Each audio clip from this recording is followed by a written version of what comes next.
As much distance between you and the truth as you want. It changes nothing. Pretend to be everything you are not. Teacher, husband, father. Father. Alright, y'all. So this is gonna be, I think, part 2 or 3 of Odin being the real fighter of Atreus or Loki. So in this video, I'm just gonna list down a whole bunch of small hints and secrets that I think they put in the game for us to realize or notice that Odin's the real fighter of Loki. Watch this cutscene and pay attention to what Odin tells to Kratos. Of ours. He's everything I expected. So clever, kind. You sure he's yours? A kid. Now understand that Odin, he likes to mock his enemies, but particularly when he mocks his enemies, he is right about them.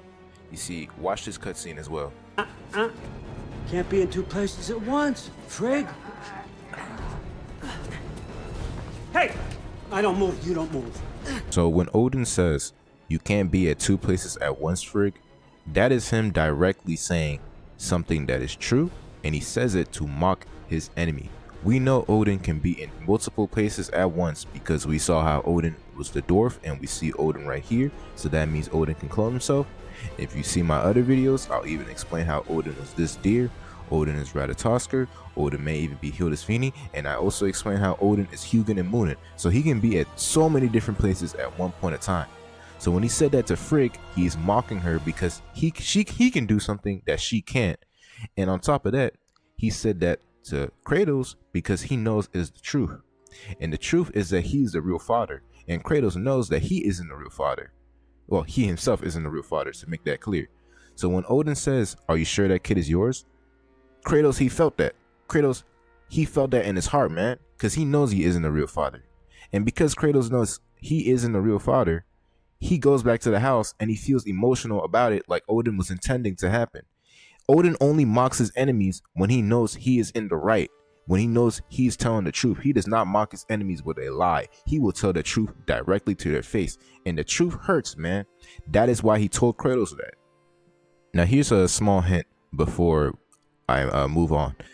We've never actually heard of Atreus' birth. Like, we never actually they don't speak about it. Like, Kratos doesn't speak about it at all.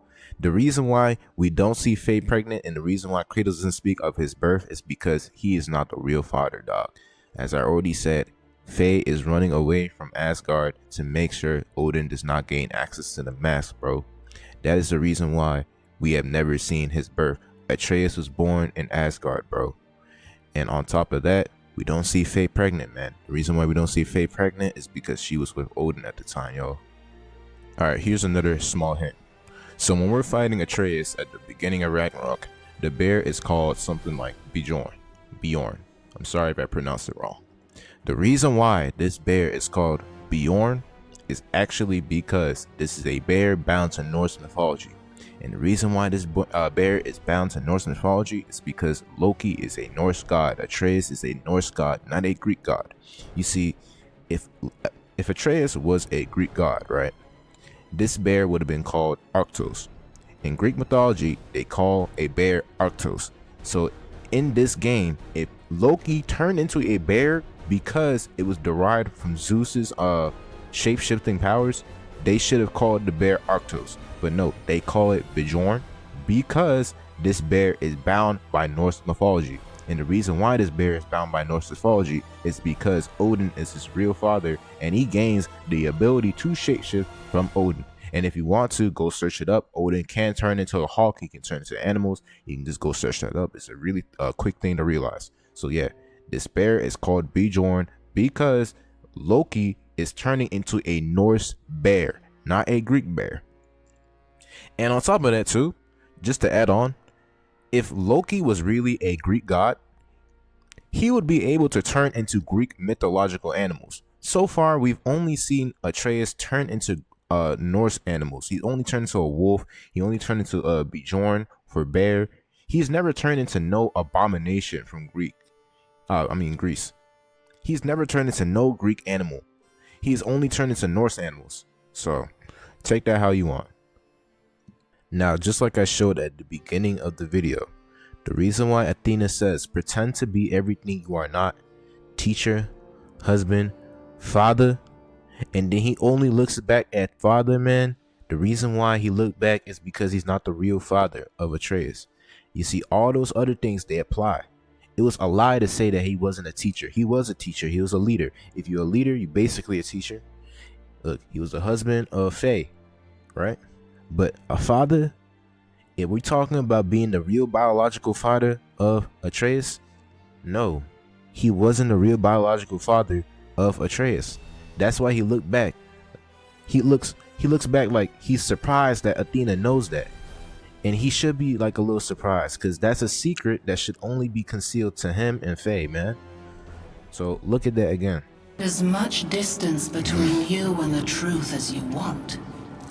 It changes nothing. Pretend to be everything you are not. Teacher, husband, father.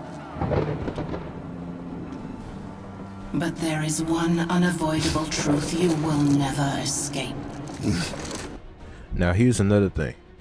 In the game, Brock actually tells us that Faye had a previous partner or husband, whatever. He actually says it indirectly, and when he says it, Kratos tries to ask about it, but Brock tells him that because Kratos isn't a part of that business, he cannot know. So let me play that clip real quick. Time I'll spin you that tale. Faye's the only one who ever got my highbrow sense of humor. Damn fine woman she was. Apart from her taste in men, of course. Brock, when you knew Faye, was she... Let me stop you right there, killer. Brock ain't one to go breaking no confidences. Not even when it comes to the dearly departed. You don't hear me spreading your business all over town, do you? Smiths don't blab. It's just how it's gotta be. Now look, let me explain why Brock is actually talking about Odin. So when Brock said he doesn't want to break any confidences, especially when it comes to the dearly departed, that means Faye's earlier husband or man, whatever, was actually a bad person or just didn't have a good reputation. Now, we know that Brock respects Kratos, right? He can't be talking about Kratos if at the same time Brock respects Kratos to such a high degree that he just made Kratos an entirely new weapon, right? So that just tells me that if Brock respects Kratos, he's not talking about Kratos. So this other man that Brock is talking about is actually Odin.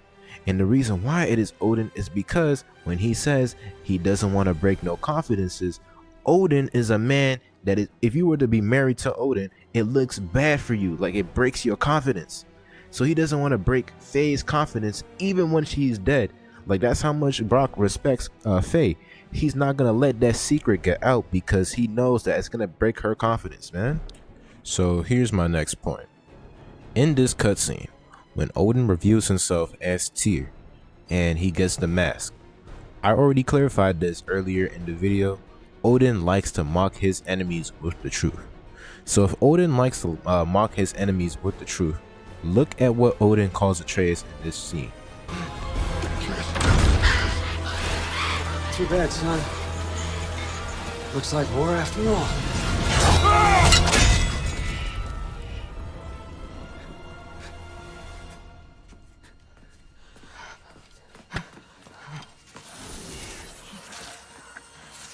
Please, you have to save him. You have. Now, as I clarified before, Odin loves to mock his enemies, and we see that with Freya. When he says Freya is Frigg, and he says that Freya cannot be in two places at one time, he knows both of those are true. And Freya knows that both of those things were true. And that's why he said that. He likes to mock his enemies with the truth because it hurts them. And he said the same thing to Loki without him even realizing it. Right? He says that to Loki because Loki is actually his son. And he has managed to use another one of his sons once again, man. And look, Odin already had the mask in that scene. What other reason does he have to keep up the manipulation with calling Loki's son, bro? It's not actually manipulation. He still calls Loki son even after he gets the mask because Loki is actually his son. That's why he said, "Too bad, son, seems like it's war," after Odin felt like he had won. The truth of the matter is that Odin, even if he wins or not, Loki is actually his son, which is the truth. Now let me move on to the next hint. You see, when we go to Asgard with Atreus, when we're walking with Thrud, if y'all stay around and you look at this secret cutscene, you're actually going to see some gifts from Jotun, right? The Jotnar have given gifts to Asgard, and when Atreus sees this, Thrud says it, but yet Atreus does not understand why the giants are giving gifts to Asgard because it doesn't make sense at all, right? Look at this cutscene. Did you want to look around some more, or do you really need to get to work?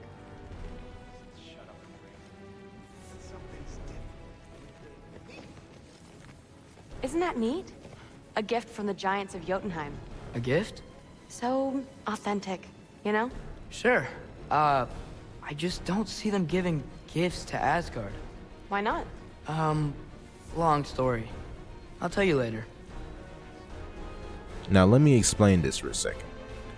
In the game, Freya says that her people gave her gifts while she was in Asgard married to Odin, right? So that's why I believe these gifts are for Faye when she was married to Odin, and they are giving gifts to Faye in order to maintain that marriage. And that's probably part of the reason why when you look at the right side of this thing too, when you look at the right side of this room, you actually see two other gifts that model, one of them model Thor's hammer, and the thing at the top, I think that's a gift for Tyr. Because if Atreus is actually Odin's son, Odin has 3 giant kids in the God of War universe. He has Tyr, he has Thor, and he has Faye. And that axe, it resembles Faye's Leviathan axe because Faye was married to Odin. So when they were celebrating the giant marriage for Faye, they were actually celebrating 3 marriages. There was one for Faye, there was one for Thor, and there was one for Tyr. That's why there's 3 weapons there. And on that topic too, I feel like this could be the reason why Faye is arguing with the giants here. The reason why Faye is arguing with giants is because she's talking about ending the marriage here and how she's probably not feeling happy with that marriage, and how she found out about that mask, and now she knows that, hey, that mask is gonna be very dangerous, and if that mask gets out of control, Odin's gonna have infinite power, or he's gonna find out a way into that afterlife dimension, and she doesn't want that to happen. So that's part of the reason why I think she's arguing with the giants here as well. And one last thing before I move on, I just realized that in this cutscene when Thrud says so authentic, she says that because the giants made those gifts in order to represent somebody else's weapon, like it is supposed to be a memorial or reference to somebody else's axe, and that axe has to be Faye. Because do not overthink this. We only know one character in the entire God of War story that uses a legendary axe, and that was Faye. That axe, if she's saying it's so authentic, meaning it's supposed to reference someone else, it has to be Faye. Just like that hammer is probably so authentic as well, because it's supposed to represent Thor's hammer, and this weapon at the top is supposed to represent Tyr's weapon. Now my next point comes from the lore. In the lore, it actually says Odin has gone to Jotunheim and he sees the Jotunheim prophecy with the 2018 game, right? But specifically, when he sees this prophecy, he sees his son with Kratos going to the mountaintop. They specifically say his son to make us think about this and say, okay, from this perspective, are they saying Odin's son or Kratos' son? But let me prove to y'all why when they say his son, they're actually talking about Odin's son, Atreus, or Loki. Reason triptychs to memory. The final triptych was the most remarkable, as he had not yet heard this tale foretold. He glimpsed the visage of an untamed warrior, accompanied by his son, traveling towards a mountaintop. Odin was only able to spy this forbidden knowledge for a moment. He had been spotted by one of the council. Now, in the 2018 game, when word gets out that Kratos and Atreus are trying to go to the mountaintop, listen to how they describe Atreus following Kratos. You brought company this time. Must be important if the sons of Thor deign to grace me with their presence. Tell me, you two still tripping over yourselves to impress Daddy? The tattooed man. Tracks show he now travels with a child. Where would they go next? Now, for those of y'all that are confused, let me explain what that meant. When Baldur said Kratos is now traveling with a child, he said that the child is just a child, right? He didn't say it could have been his son. He just said Kratos is now traveling with a child because Baldur does not know 100% if that child he is traveling with is actually his son. But look, when Odin saw it, he said his son is going to the mountaintop. They clarify in that podcast, his son is going to the mountaintop. That is why they said accompanied by his son when Odin sees it. But when Baldur sees the tracks, he just says, okay, Kratos is just traveling with a child. Because Baldur does not know of Atreus. And because Baldur does not know of Atreus, they don't say Baldur sees Kratos traveling with his brother or anything. They don't say Baldur sees Kratos traveling with his son. They just say Baldur has now seen these tracks and Baldur is able to identify that Kratos is traveling with a child. Not his son, but a child. But Odin, he sees it and he says his son is going to the mountaintop. Because Odin can recognize that kid and he can tell that that kid is Loki. Now here's another hint. When we're inside the light of Alfheim with Kratos, Atreus is actually talking about Odin, not Kratos. When Atreus says it should have been him, not you, he's talking about a sickness that should have happened to Odin, not Faye. And that sickness actually happened because neither of them are telling Atreus that his real father is Odin. And because Odin and Faye are not telling him that, they're going to get like a sickness from it. Similar to how Atreus, he got sick because he doesn't know he's a god. They should have gotten sick. Both of them should have gotten sick because they're not telling Atreus that his true father is Odin. But unfortunately, in some sort of way, that sickness only happened to Faye, not Odin. So Atreus says, like, it should have been Odin, not you, Faye. Look, I'm gonna say this right now. I'm gonna predict it. That sickness is from Odin. That sickness is being derived from them not telling Atreus that his true father is Odin. That is why inside the Light of Alfheim dream, Atreus says this. Doesn't teach me. It should have been him. Do you hear me? Him, not you. And inside the Light of Alfheim dream, we also see Odin's ravens, and they're all over the place, just like in the game. We see Odin's ravens because the game developers, they're trying to tell us that the real father of Loki is Odin. And that hint with the ravens is supposed to tell us, yo, this is not supposed to be Kratos. We're actually talking about Odin.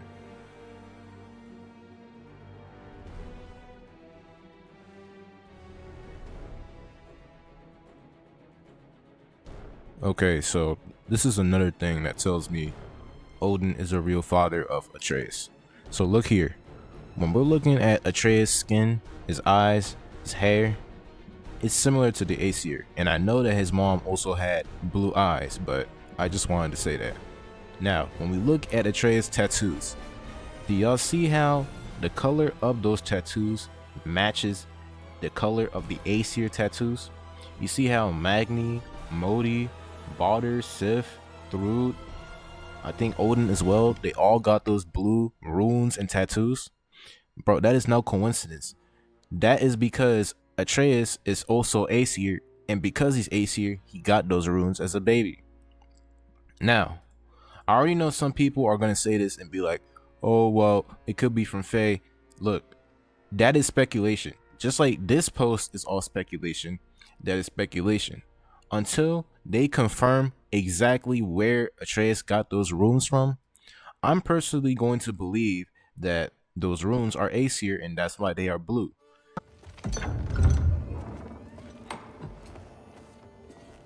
Whoa! Loki, right?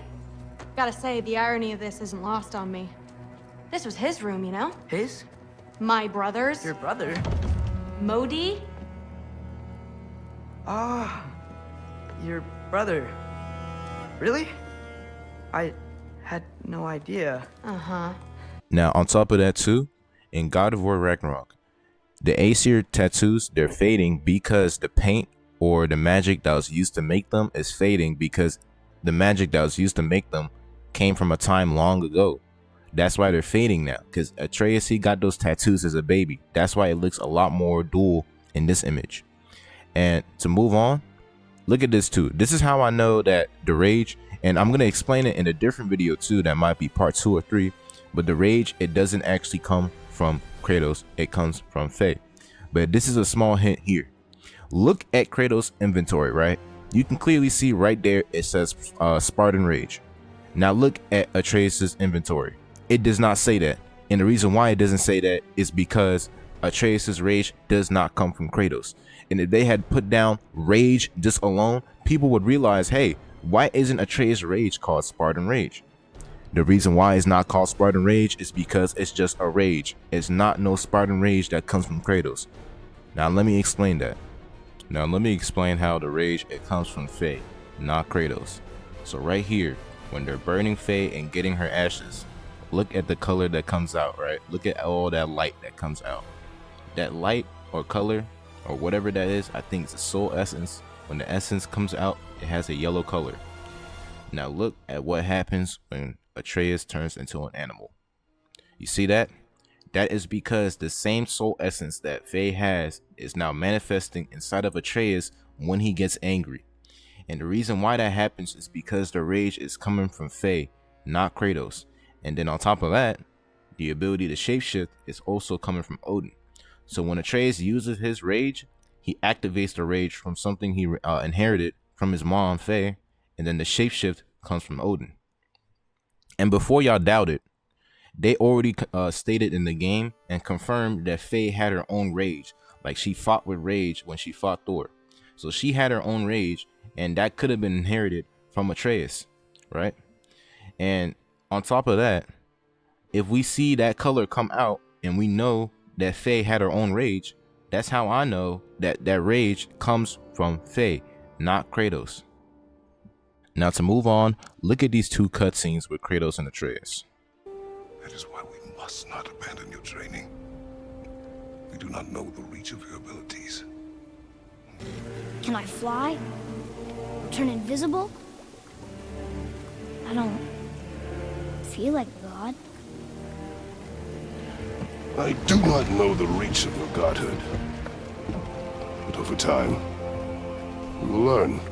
Now, in order to understand this, think of it from the perspective where Kratos isn't a real father. Of course, he's not going to actually know what type of abilities Atreus is going to grow up to have, and he's not going to know the type of things Atreus is going to be able to do. That's why he says, I do not know the reach of your godhood, bro. And on top of that, if Kratos did know the reach of his godhood, if he did know the background of Atreus, if he was the real father, he would tell Atreus, hey, I think you're going to be able to use lightning powers. You might be able to turn into animals or the people. You might be able to do this that Zeus did. You might be able to have super strength like myself. But guess what? Atreus doesn't have any of those powers because he's not actually the real son of Kratos. And on top of that, Kratos doesn't know what type of things Atreus is going to be able to do because he isn't the real father. That's why he said, I do not know the reach of your godhood, y'all. Now here's another good hint. Pay attention to what Heimdall just said to Atreus when he goes to Asgard. How'd you know I had questions? It is my job. Next question. What is your job? I protect the realm I love from trouble. And you think I'm trouble? You just met me. And I can already see you are eager to prove yourself. Way too eager. Probably due to an overshadowing father figure you can never live up to. Good. Too eager. Probably due to an overshadowing father figure you can never live up to. Good. Now, if y'all just heard what Heimdall said, the relationship between an adopted son and a stepfather would cause the son to see the stepfather as a father figure, not a real father, but just a father figure. If Heimdall was talking about Atreus' real dad, he would have said overshadowing father, not a overshadowing father figure. And check this out too. Heimdall speaks the truth. He only says the truth because he can look at people and see their real intentions. So when he says that to Atreus, he's just telling him the truth. And Atreus doesn't even realize that, bro. But yeah, Heimdall says that, and it means the relationship between Kratos and Atreus is one built up between a stepfather and a stepson. That's why he says Atreus is looking up to a father figure, not his real father, but a father figure. Now here's some more proof. If you watch my first video, I said that Faye is running away from Asgard to make sure Odin does not get Atreus, and he is the key to that mask. So Odin wants Atreus to translate the mask for him in order to get to that rift, and Faye saw that and she knew how dangerous it's going to be, so she took Atreus and herself away from Asgard to prevent that. Now look at this cutscene, bro. That is now. This is your moment, Loki. Groa tried to hide you from me, but this is your destiny. That is now. This is your moment, Loki. Groa tried to hide you from me, but this is your destiny. Champion of the Jotnar. Now, the reason why Odin just said that is because he knows of all those prophecies, all those efforts being made to stop Loki into going into his control.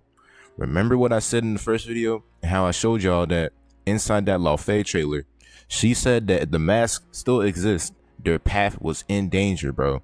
And we see right here, when the mask is complete, Odin finally admits that there were so many things being done to stop Loki into going into his control, but finally it has stopped. Bro, that is no coincidence. The reason why Odin knew that he could translate the mask is because he saw the mask glow whenever Loki is following his goal. And because all the other giants, and Groa specifically, a wise giant, saw that, they knew that if that mask was open, they go into that dimension and all that chaos spurs out. So she had to make sure that Loki came out of his control, and I bet that she worked with Laufey in order to make sure Loki goes out of his control. So yeah, literally what I'm saying right now is that in the future we are going to see Groa and Laufey, Kratos' wife, do things in order to make sure that Loki goes out of the control of Odin. That's why he said that. Alright, so this is going to be one of the last things I got. Pay attention to what Sif just said to Odin when he says he's not the father of Loki. Prisoner. And more importantly, I'm not your father. Allfather, there's a situation that needs your attention. Sif, you missed welcoming our new house guest. Say hello to Loki. This is him? Here. In our home. Prisoner. And more importantly, I'm not your father. Allfather, there's a situation that needs your attention. Did y'all see how as soon as Odin said he's not the father of Loki, Sif pulls up and says, Allfather, there's something that needs your attention? Almost like she caught him in a lie.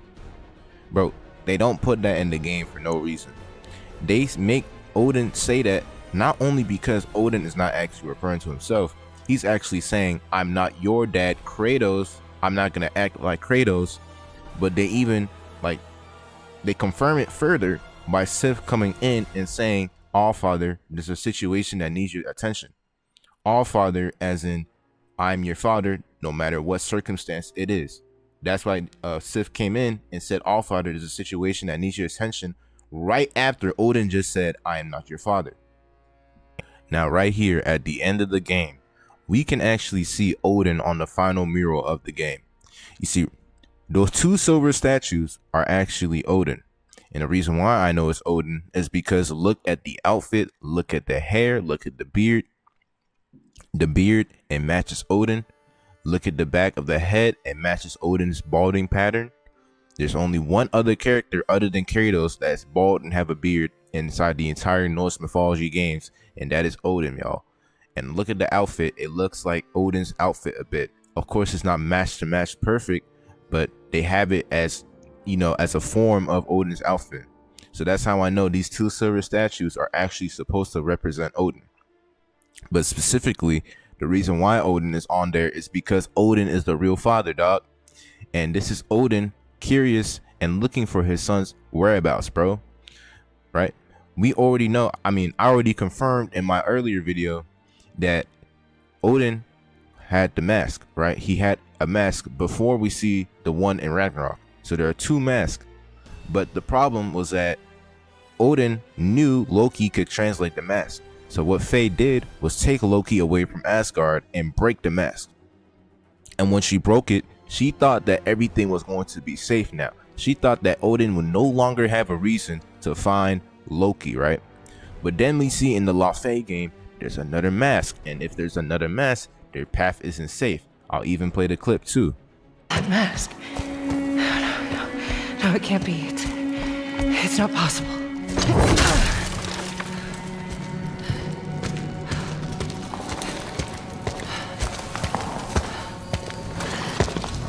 If there's another mask, their path isn't safe.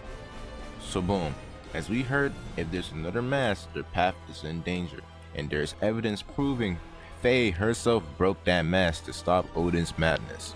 So what I'm gonna finish with is, if Faye put Odin on the shrine to indicate to Kratos and Atreus that in a future where the mask doesn't exist, Odin is just going to be curious of his son's whereabouts, and that's why he looks up and he seems confused on the shrine. But eventually, when Odin does come back to Loki, because Faye forged the path, the relationship between Kratos and Atreus, it would have been so strong that even if Odin reveals himself to be Loki's real father and tell him to come back to Asgard, Loki wouldn't switch up on Kratos. But as we see, those events, they don't happen because there's another mask, and Odin causes a line of different things to occur, like Ragnarok. We don't see the Ragnarok prophecy on the shrine because Faye could not predict Ragnarok to occur. And the reason why Faye couldn't predict Ragnarok to occur is because she had believed there was only one mask. And additionally, I believe that Odin is still alive. And because Odin is still alive, he's going to come back and he's going to look for Loki, and he's going to ask him to help him and get another mask and find a new rift in order to get that secret again. And guess what? Loki, he's going to comply with this because Loki is going to find out that Odin is his real father, and he's going to find out that everybody has been lying to him for all this time. So yeah. Now the last thing I wanted to say before I finish, if Faye really was the partner of Odin and she had a marriage with him, this sounds so much similar to Freya's marriage, right? Look, Freya, she married Odin to maintain peace. Faye did the same thing. Freya, she had to go away from Odin after she put that protection spell on Baldur, and then Odin went into madness. And then boom, we got Faye. She may have left Odin because he went into madness with the mask. Like, when I'm making this information, like when I'm getting this information, like damn, this shit feels so much like a parallel to Freya, and I can actually understand why these things would happen. Like, I can actually understand why Faye, she would send Atreus to the woods and then tell him to just stay there for the majority of his life and then make him come out. And then on top of that, we see Odin on the shrine, dog. We see Odin on the shrine. Like, this is, and remember, like, this is the idea that the mask doesn't exist, y'all. If the mask doesn't exist, what type of connection did Odin have to Atreus and Kratos, bro? Like, those parallels are not there for no reason. We're gonna find out that she left Odin because of that mask, and she was trying to protect people because of it, just like Freya did. Oh, and 2 to 3 more things before I actually end the video. Look at this cutscene and pay attention to what Odin just said to Atreus. Anything? Well, I mean, everyone hated him. Sure. But have you seen anything? Something noteworthy? I mean, you know, he did sock through pretty hard while we were out. Maybe someone found out? Got even? I don't know. Are you suggesting my son had something to do with this? I don't know. Honest. Well, I had to ask. Never believed you had anything to do with this. I'm glad you're back.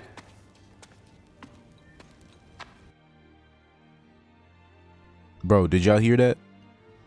When Odin said, I never believed you had anything to do with this, after just saying, are you insinuating my son had anything to do with this?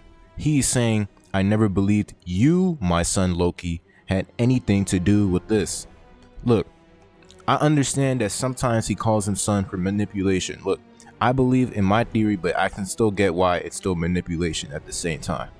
But some of these things are not manipulation. Like, this specifically was not manipulation. This is him just saying the truth. When he said that, he says it in a tone, in a manner that Atreus is not going to pick up on, and Atreus is not going to realize at all is manipulation. And the reason why he's not going to pick up on it being manipulation is because it's delivered in the manner that Odin is actually his father. He wouldn't just word it like that in code for no reason. He literally said indirectly, you are my son, in that type of manner. But yet, if it's supposed to be manipulation, why would he say it like that in the first place? And look, here's the other thing I wanted to say.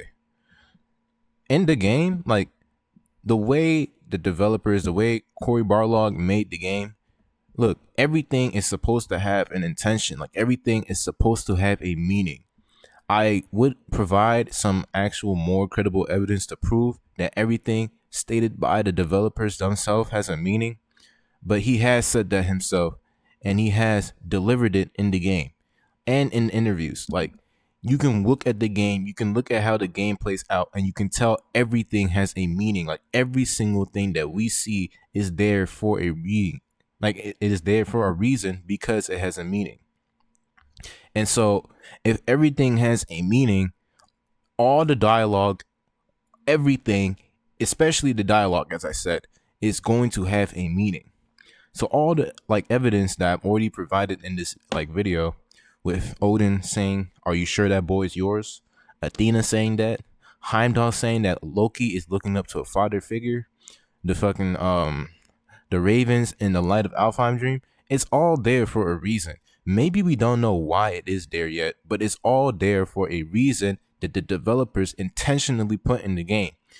These things are not coincidences. Rarely, very rarely, I'm talking like below 1% chance, are we going to notice just complete coincidences, especially when it comes to this case.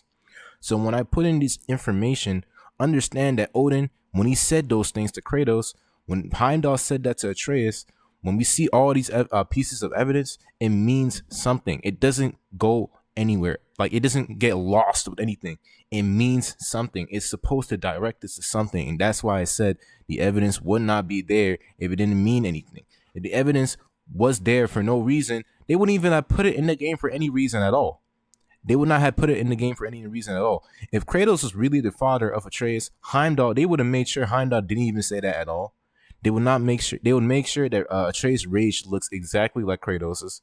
They would make sure that a lot of these pieces that prove me to be a little more right would not be there at all. But the fact that it is there, it tells me that this is all intentional. And the reason why it is intentional is because they want us to have these hints early on. Now, I said this in my first video as well.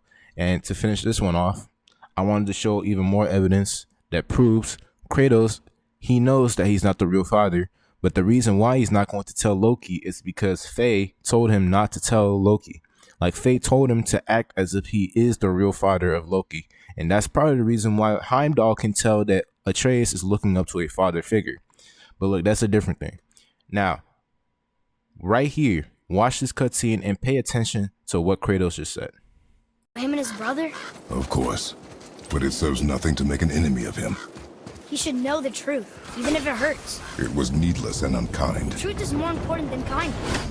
Your mother would disagree. She wasn't a god. Now, in my opinion, I believe that Kratos is not actually referring to Atreus' godhood. He's actually remarking back to a time where Faye had told him that he wasn't the real father, but even though he isn't the real father, he shouldn't ever tell Loki, or unless in like a dangerous situation, he should allow Loki to find out himself. He should not be the one to tell him at all. But if you think about it from my perspective, the only reason why Kratos hasn't told Loki is because this is like part of Faye's dying wishes. similar to how we see one of her dying wishes was to have her ashes spread on the tip of the mountain. I'm sorry, in Jotunheim. She said that to Kratos because she knows that with how much Kratos loves her and his son, he's going to respect this wish of hers. So of course, even though in the games of Ragnarok in 2018, the issue is like keeping secrets from each other, Kratos, he breaches that secret, he breaches that rule, and he still keeps that secret from Atreus in order to make sure that her dying wish is still respected even when she's dead. So that's why I believe that Kratos said that just now.